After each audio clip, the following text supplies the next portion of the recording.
हमने last class में 5 year plan का टॉपिक स्टार्ट किया था।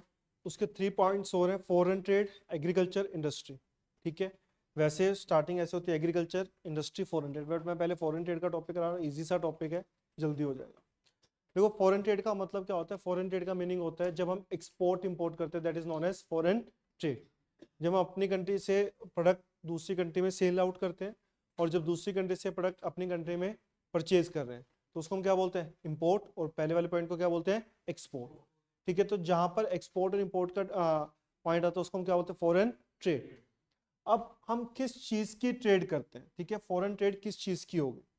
ठीक है, फर्स्ट पॉइंट है international trade is based on international specialization. जो ट्रेड है वो किस चीज पे बेस्ड होती है, स्पेशलाइजेशन। जिस चीज में हम स्पेशलिस्ट हैं, इट मींस कि दूसरी कंट्री के कंपैरेटिवली वो चीज हम कम रेट पर प्रोड्यूस कर सकते हैं, हम उस चीज का क्या करेंगे, एक्सपोर्ट करेंगे। क्योंकि हमें क्या मिल रहा है वहां पर, principle of comparative cost advantage, कि भाई कंपैरिजनली हम दूसरी कंट्री से कम रेट पर चीज प्रोड्यूस कर पा रहे हैं। Second, country specialize in the production of that good which can it produce at lower cost as compared to the another country. Country उस चीज में स्पेशलिस्ट होते हैं जिस चीज को वो कम रेट पर प्रोड्यूस कर सकते हैं as compare to the another country. International trade is also offering much wider size of market. आपकी मार्केट साइज क्या रहेगा, ज्यादा रहेगा। रीजन, क्योंकि विद इन द कंट्री तो आपके एक सैचुरेशन पॉइंट आ सकता है कि इससे ज्यादा मार्केट बन ही नहीं सकती, इससे ज्यादा आप सेल ही नहीं कर सकते। बट आउटसाइड द कंट्री आपका कभी भी सैचुरेशन पॉइंट नहीं आ सकता, आप जितना मर्जी सेल कर सकते हो। Higher investment leads to higher GDP growth. जितनी ज्यादा इन्वेस्टमेंट उतनी जीडीपी क्या रही होगी आपकी, इंक्रीज हो। क्लियर है पॉइंट। फिर पॉइंट आता है बेटा, इंडिया का फॉरेन ट्रेड कैसा था बिफोर इंडिपेंडेंस। ठीक है, इंडिपेंडेंस से पहले हमारा ट्रेड कैसा था। कहते हैं हम ट्रेड सिर्फ ये नहीं कि जब ब्रिटिशर्स आए इंडिया में तब से हम ट्रेड कर रहे हैं, हम उससे पहले से भी ट्रेड करते थे। ठीक है, बट ब्रिटिशर्स ने अपने कॉलोनियल एक्सप्लोटेशन के थ्रू, हमारे कॉलोनियल रूल के थ्रू हमारा एक्सप्लोटेशन किया। कैसे, उन्होंने इंडिया को क्या बना दिया था, exporter of primary product like raw silk, cotton, jute, indigo. इन चीजों का हम क्या करते थे, एक्सपोर्ट। और इंपोर्ट करते थे किस चीज का, finish goods, silk, women clothes, capital goods. इन चीजों का हम क्या करते थे, इंपोर्ट करते थे। क्लियर है point. Plus at the time of independence हमारा बैलेंस ऑफ ट्रेड क्या था, फेवरेबल था। अराउंड 31 करोड़ हमें लेने थे, बट उसका बेनिफिट हमें कभी भी नहीं मिलता था। ऐसे at the time of Britishers भी हमारा फेवरेबल ट्रेड चलता था, बट उसका बेनिफिट हमें कभी भी नहीं मिला। रीजन, ब्रिटिशर उसको यूज करते थे किसके लिए, डाइंग और ब्लीचिंग पर्पस के लिए यूज करते थे इन देयर ब्रिटेन इंडस्ट्रीज। ठीक है, उल्टा सॉरी गलत बोल गया, वो अपने एडमिनिस्ट्रेटिव एक्सपेंसेस के लिए उसको क्या करते थे, यूज करते थे। समझ आया। Surplus of foreign trade was used to meet administrative expense. Composition of export and import of Indian economy made it backward. तो हम क्या कर रहे थे, एक्सपोर्ट कर रहे थे प्राइमरी प्रोडक्ट का, इंपोर्ट कर रहे थे फिनिश गुड्स का। इट शोज कि हमारी इकोनॉमी बैकवर्ड इकोनॉमी थी at the time of independence. Next point आता है बेटा हमारा, इंडिया का फॉरेन ट्रेड कैसा रहा आफ्टर इंडिपेंडेंस। हमारा इंडिपेंडेंस के बाद क्या हुआ, सबसे पहले तो कॉम्पोजिशन ऑफ फॉरेन ट्रेड में चेंज आया। कॉम्पोजिशन मतलब गुड्स में चेंज आया। पहले हम एक्सपोर्ट करते थे रॉ मटेरियल का, इंपोर्ट करते थे finish goods.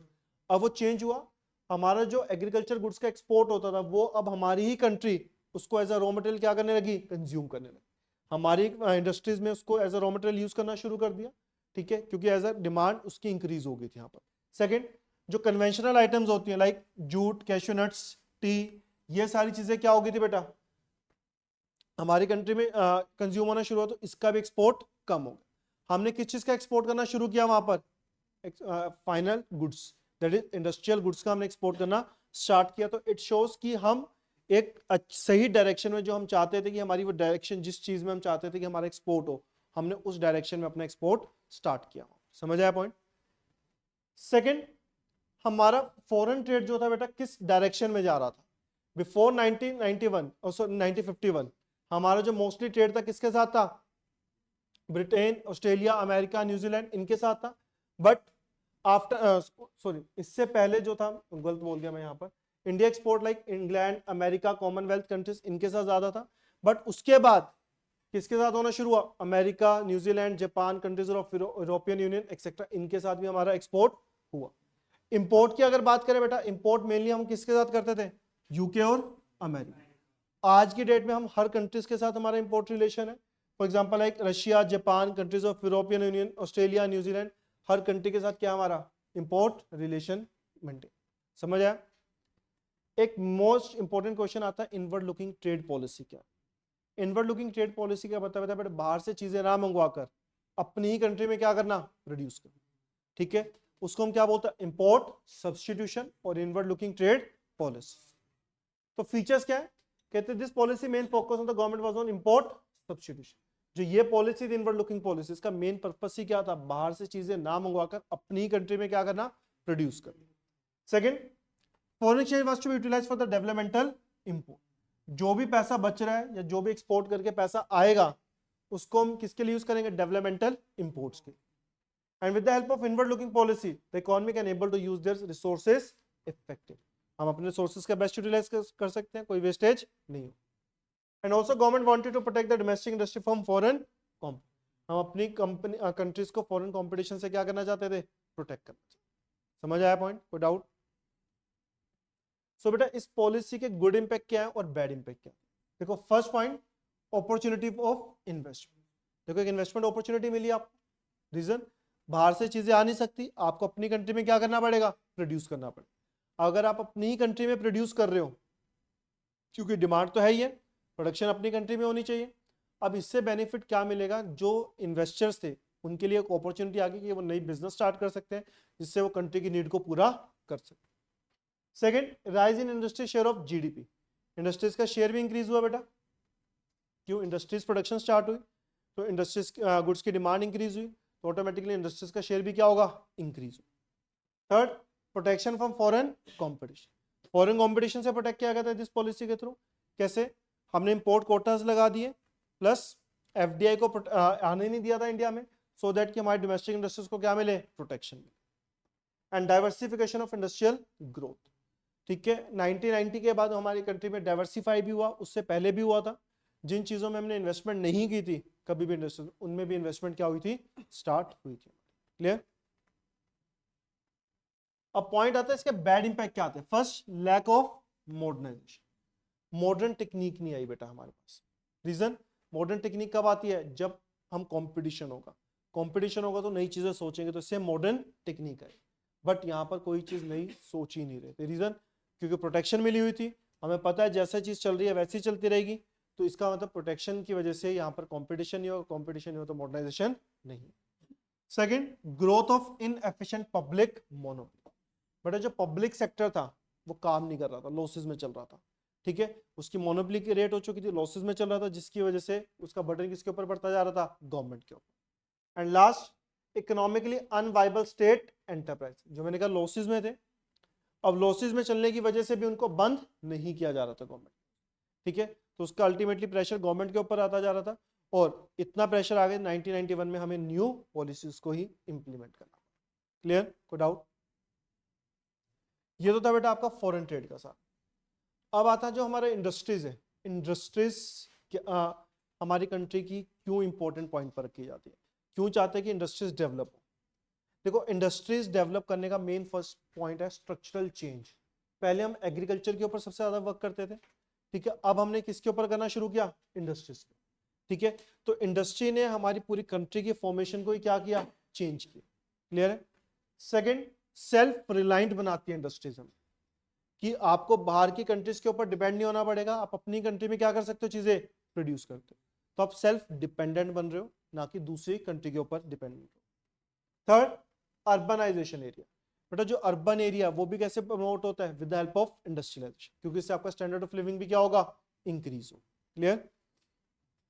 Next point, growth of infrastructure. बेटा इंफ्रास्ट्रक्चर के लिए लाइक बेसिक चीज क्या चाहिए होती है, सीमेंट, आयरन, स्टील।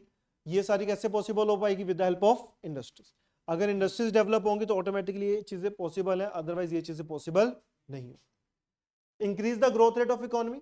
बेटा जो हमारी कंट्री की ग्रोथ रेट है, अगर हमें रैपिड रेट से इंक्रीज करना है तो उसके लिए कौन बेनिफिशियल रहेगा, इंडस्ट्रीज। इंडस्ट्रीज कंट्री की ग्रोथ रेट को ज्यादा तेजी से लेकर जा सकती है as compare to the agriculture sector. Expansion of employment opportunity. बेटा एक एग्रीकल्चर एरिया में आप कितने इंप्लॉयज को रख सकते हो, 4 या 5। बट अगर एक छोटे से रूम में भी एक आईटी कंपनी ओपन करना चाहूँ तो मैं कर सकता हूँ। ठीक है, अगर मैं सॉफ्टवेयर कंपनी ओपन करना चाहता हूँ कर सकता हूँ ना मैं वहां पर, तो मेरे को 10 कंप्यूटर रखने हैं, 10 बंदे भी रख सकता हूँ मैं वहां पर। तो एक स्मॉल कंपनी भी एक रूम से स्टार्ट हो सकती है। क्लियर? तो एक स्मॉल कंपनी में ज्यादा से ज्यादा एम्प्लॉय वर्क करते हैं एज कम्पेयर टू एक वन एग्रीकल्चर लैंड। तो इंडस्ट्रीज आपकी एम्प्लॉयमेंट अपॉर्चुनिटीज को भी जनरेट करती है। क्लियर है? नेक्स्ट पॉइंट, फीचर्स क्या है बेटा इंडस्ट्रियल पॉलिसी रेजोल्यूशन। एक्चुअली एक पॉलिसी आई थी 1956 में, जो सेकंड 5 ईयर प्लान बना था, वो आईपीआर पॉलिसी थी, इंडस्ट्रियल पॉलिसी रेजोल्यूशन 1956। उसके 3 फीचर थे। क्यों? एक्चुअली क्या था, 1991 से पहले गवर्नमेंट ने अपने हाथ में ले रखा था सारा इंडस्ट्रीज को, कि जो भी इंडस्ट्रीज ग्रोथ होगी वो सारी किसके थ्रू होगी? गवर्नमेंट के थ्रू। गवर्नमेंट ही कंपनी सेटअप हो रही थी, प्राइवेट सेक्टर्स को इतना इनिशिएट नहीं लेने दिया जा रहा। क्यों था? पहला पॉइंट तो लैक ऑफ कैपिटल। कहते प्राइवेट सेक्टर के पास पैसा नहीं था। पैसा नहीं था, इंडस्ट्री सेटअप करने के लिए पैसा चाहिए होगा, लार्ज स्केल स्मॉल स्केल जो भी है, आपको पैसा तो चाहिए। अगर आपके पास पैसा नहीं तो आप इन्वेस्टमेंट नहीं कर पा रहे। तो ये एक रीजन था जिसमें गवर्नमेंट को लगा कि नहीं, हमें ही आगे आना चाहिए और हम ही इन्वेस्टमेंट स्टार्ट करेंगे। Second, lack of incentives for the private sectors. बेटा प्राइवेट सेक्टर्स के लिए इंसेंटिव्स नहीं थे।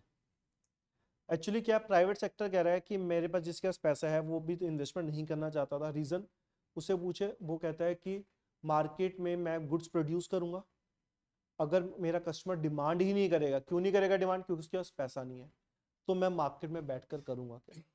तो इसलिए मैं इंडस्ट्रीज में इन्वेस्ट करना ही नहीं चाहता। तो ये भी एक रीजन था जिसकी वजह से industrial investment from the private sector down थी। Clear? And the third one is social justice. Government चाहती थी सोशल जस्टिस।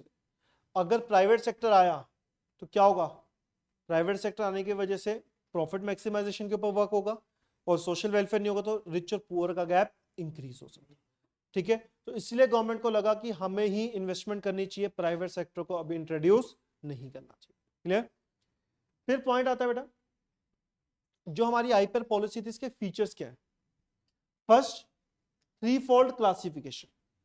इसने हमारी इंडस्ट्रीज को 3 पार्ट में डिवाइड किया, schedule A, schedule B, schedule C. Schedule A में 17 इंडस्ट्रीज को रिजर्व किया गया था, किसके लिए? गवर्नमेंट के लिए। ठीक है? किसके लिए रिजर्व किया था? गवर्नमेंट। शेड्यूल बी में प्राइवेट और गवर्नमेंट कुछ इंडस्ट्रीज उनके लिए रखी कि इसमें प्राइवेट और गवर्नमेंट दोनों आएंगे, बट मेजर रोल किसका रहेगा? गवर्नमेंट। और उसके बाद जो इंडस्ट्रीज बच गई वो किसमें रख दी? शेड्यूल सी। किसके लिए? प्राइवेट, बट वो भी लाइसेंसिंग सिस्टम के थ्रू, कि अगर आपको इसमें भी इन्वेस्टमेंट करनी है तो आपको लाइसेंस लेना पड़ेगा। समझ आया point? Next point, second, industrial license. Government ने प्राइवेट सेक्टर को बिल्कुल ही नेग्लेक्ट नहीं किया था, उन्होंने कहा था आप इन्वेस्ट करो बट लाइसेंस के थ्रू। तो आपको हर छोटी चीज के लिए गवर्नमेंट से क्या लेना पड़ता था? License. If you want to increase your production capacity तो आपको उसके लिए भी क्या लेना पड़ेगा? License. If you want to expand your business तो आपको क्या लेना पड़ेगा? लाइसेंस लेना। तो हर चीज के लिए गवर्नमेंट से आपको क्या चीज चाहिए थी? लाइसेंस चाहिए। विदाउट लाइसेंस आप कुछ भी नहीं कर सकते। एंड थर्ड, गवर्नमेंट ने, मैंने कहा ना, फुली निगलेक्ट नहीं किया था, प्राइवेट सेक्टर को प्रमोट कर रहे थे, कंसेशंस दे रहे थे। वो आपको लैंड सब्सिडाइज रेट पर दे रहे थे, इलेक्ट्रिसिटी बिल में आपको कंसेशन दे रहे थे, वाटर बिल में कंसेशन दे रहे थे। रीजन, ताकि प्राइवेट सेक्टर भी इन्वेस्ट करे। ठीक है? बट वो भी कुछ पर्टिकुलर एरियाज में दे रहे थे। रीजन कि वो एरिया भी क्या हो, उसे डेवलप। समझ आया? सो ये क्या थे इस पॉलिसी के फीचर्स। आ रहा है समझे? अब आता है बेटा स्मॉल स्केल इंडस्ट्रीज कौन सी होती है। देखो, वो इंडस्ट्री जिसकी इन्वेस्टमेंट 5 करोड़ से क्या रहेगी? कम, वो कौन सी होती है? Small scale industries. समझ आ रहा है पॉइंट? अब स्मॉल स्केल इंडस्ट्रीज के बेटा फीचर्स क्या है? देखो, small scale industries employment oriented होती है, क्योंकि इनके पास पैसा कम होता है, ये ज्यादा इन्वेस्टमेंट तो कर नहीं सकती। ठीक है? तो ये किसके ऊपर वर्क करती है? Employment opportunity. तो वो जो भी काम करेगी किसके बेस पर करेगी? एम्प्लॉयमेंट। तो ज्यादा से ज्यादा एम्प्लॉयमेंट जनरेट करते हैं। They are equality oriented. बेटा ये लोकेशन फ्लेक्सिबल भी होती है। मतलब अब जो लार्ज स्केल इंडस्ट्रीज है वो सारी चीजें चेक करके ही इन्वेस्टमेंट करती है कि कौन सा नियरेस्ट टू द मार्केट है, अवेलेबिलिटी ऑफ रॉ मटेरियल कहाँ पर है, ठीक है, अवेलेबिलिटी ऑफ चीप लेबर कहाँ पर मिली, वो सब चीजें देखकर इन्वेस्ट करेगी। बट स्मॉल स्केल कभी भी ऐसी चीजें नहीं देखती, वो देखती है कि मेरे लोकेलिटी के आसपास कोई जगह है तो मैं वहीं पर इन्वेस्ट करूँ। Clear? And the third, equity oriented. बेटा अगर स्मॉल स्केल को डेवलप ना होने दे तो जो लार्ज स्केल इंडस्ट्रीज है वो तो रिच की होंगी, तो रिच रिच होता जाएगा और पुअर पुअर। तो इससे क्या होगा? इकोनॉमी डिवाइड हो जाएगी। तो गवर्नमेंट नहीं चाहती थी ऐसा हो, तो इसलिए उन्होंने स्मॉल स्केल इंडस्ट्रीज को भी प्रमोट करना स्टार्ट किया। क्लियर? कोई डाउट? तो जो हमारी पॉलिसीज थी बेटा 1950 से लेकर 1990 तक की इंडस्ट्रीज, उसके क्या फीचर्स रहे? देखो, अगर इंफ्रास्ट्रक्चर को डेवलप करना है तो वो कौन कर सकता है? Large scale industry. Employment opportunity generate करनी तो कौन कर सकता है? Small scale industry. Domestic industries को क्या दी गई थी? प्रोटेक्शन। किससे? Foreign competition. पब्लिक सेक्टर का क्या था? मेन रोल था, सेंट्रल रोल। और प्राइवेट सेक्टर का क्या था? Secondary role. क्लियर? तो इस पॉलिसी के गुड इंपैक्ट क्या और bad impact almost foreign trade वाले ही हैं। फर्स्ट की प्रोटेक्शन दी गई थी फॉरेन कंपटीशन से। कैसे? इंपोर्ट कोटास लगाकर और फिक्स हैवी ड्यूटीज लगाकर। सेकंड, स्मॉल स्केल इंडस्ट्रीज को क्या किया जाता है? प्रमोट किया जाता है कुछ एरियाज को रिजर्व करके कि इस पर्टिकुलर एरिया में कौन इन्वेस्ट कर सकता है? Small scale. Rise in the industry share of GDP, industries का शेयर भी क्या होगा बेटा? इंक्रीज हुआ। अराउंड 6% तक जीडीपी में उन्होंने कॉन्ट्रीब्यूशन स्टार्ट की। And the last, diversification of industry, कि इलेक्ट्रॉनिक इंडस्ट्री जिसमें कभी भी इन्वेस्टमेंट नहीं हुई थी उसमें भी with the help of this policy investment हुई। क्लियर है? इसके बैड इंपैक्ट क्या हुए बेटा? वो लैक ऑफ मॉडर्नाइजेशन, नई टेक्निक्स ने क्यों अननेसेसरी का हमें प्रोटेक्शन दी गई थी। Inefficient public monopoly, public sector काम नहीं कर रहा था। क्यों? क्योंकि उनको पता ही है कि काम ना भी करें तब भी हमें सैलरी मिल जाए।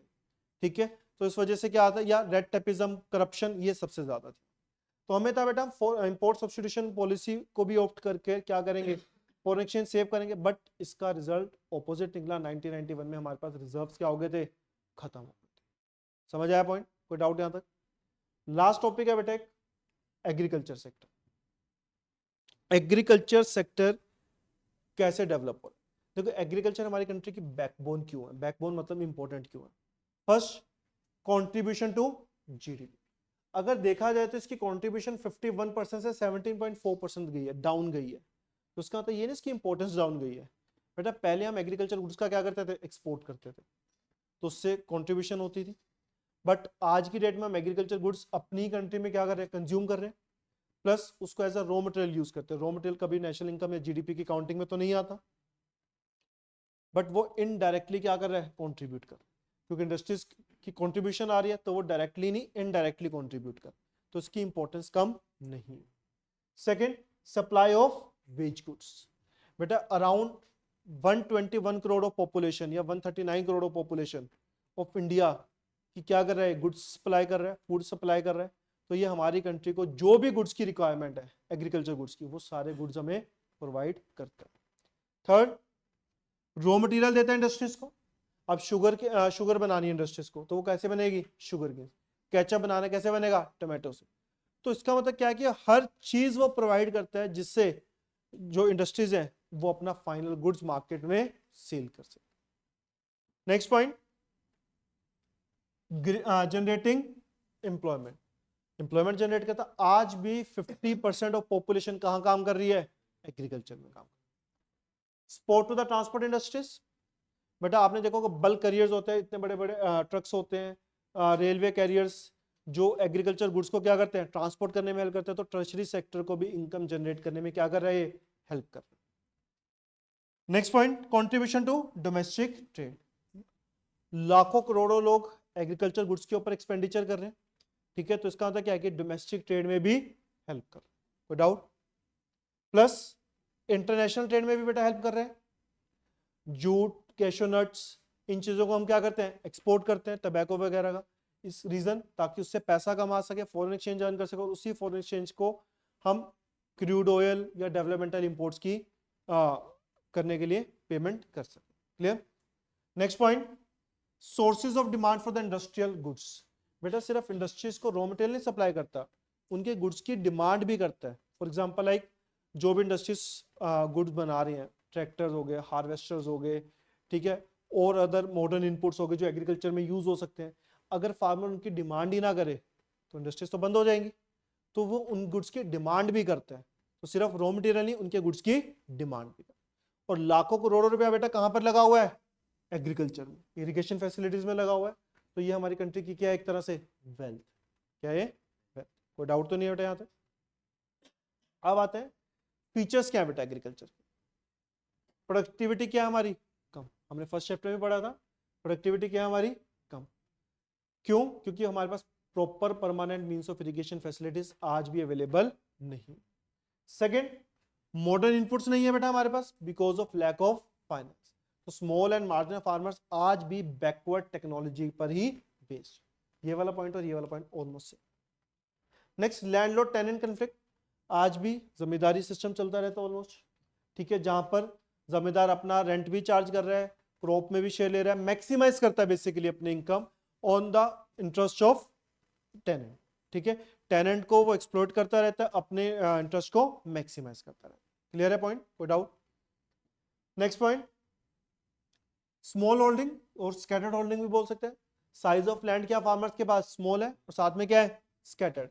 अब peace was there and peace was there, जिसकी वजह से क्या हो रहा है बेटा, उनकी कॉस्ट ऑफ कल्टीवेशन इंक्रीज हो जाती है, कॉस्ट ऑफ सुपरविजन इंक्रीज हो जाती है, बट इनकम इंक्रीज नहीं हो।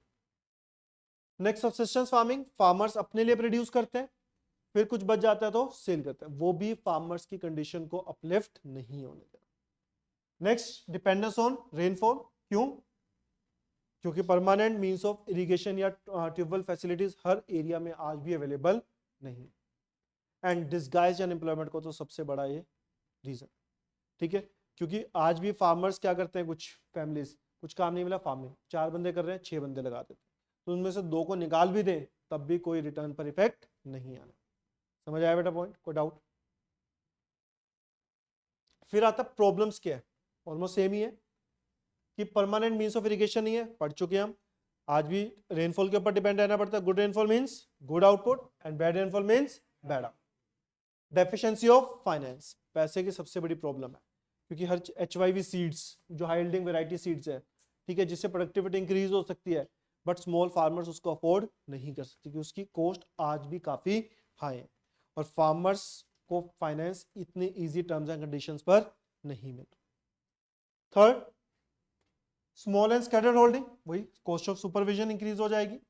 Lack of organize marketing system, proper अनाज मंडी नहीं है फार्मर्स के पास जहां पर फार्मर खुद जाकर अपना प्रोडक्ट सेल कर सकते। मैं ये नहीं कह रहा गवर्नमेंट ने बिल्कुल भी स्टेप नहीं लिए, स्टेप्स लिए हैं, बनाई भी हैं, बट सफिशिएंट मंडीज जो मार्केट्स होनी चाहिए थे वो अभी तक अवेलेबल नहीं।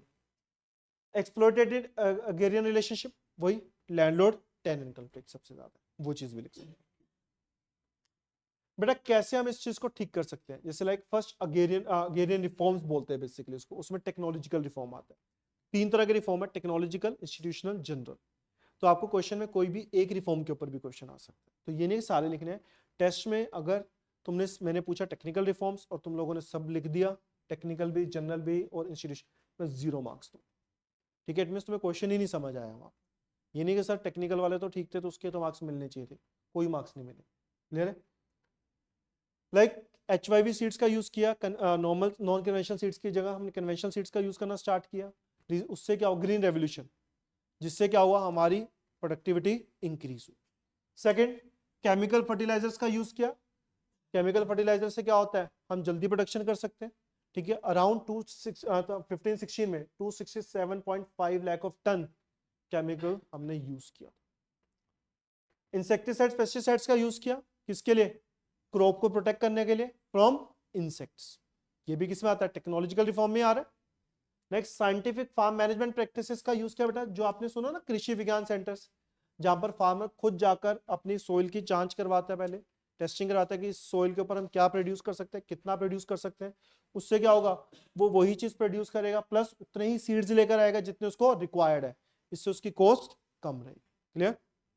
And mechanized means of cultivation, कि इजी मशीन्स के थ्रू वो प्रोडक्शन करना स्टार्ट करे, तो और मशीन लेने के लिए उसके लिए चीप क्रेडिट फैसिलिटीज अवेलेबल हो, ताकि वो इजी टर्म्स एंड कंडीशन पर मशीन ले ले और उसका यूज कर प्रोडक्टिविटी को इंक्रीज कर।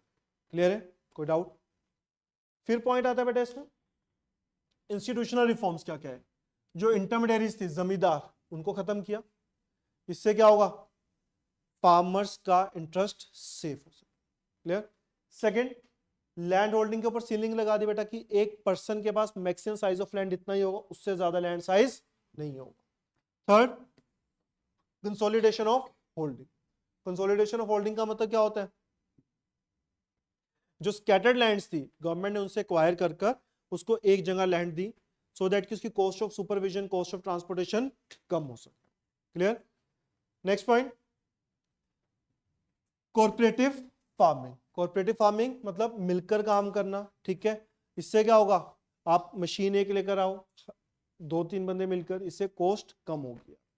And last, regulation of rent. Government ने रेंट साइज फिक्स किया कि 1/3 वैल्यू ऑफ क्रॉप से ज्यादा का रेंट चार्ज नहीं होगा, ठीक है। इससे क्या होगा, फार्मर का एक्सप्लोटेशन नहीं होने वाला। And the last point, general reform में गवर्नमेंट ने एक एमएसपी बनाया, मिनिमम सपोर्ट प्राइस पॉलिसी, ठीक है, जिसमें गवर्नमेंट ने कहा कि इतना प्राइस तो आपको आपके प्रोडक्ट का मिलेगा, नहीं मिलता तो कौन परचेज कर लेगा, government purchase. Provision for credits, government ने कुछ स्पेशलाइज्ड बैंक्स बनाए like NABARD, RRB, cooperative societies, जहां पर फार्मर्स को इजी टर्म्स एंड कंडीशंस पर लोन मिल सके। क्लियर? और वो जमींदार के चंगुल से बाहर आ जाए। And the last one is third, expansion of irrigation facilities.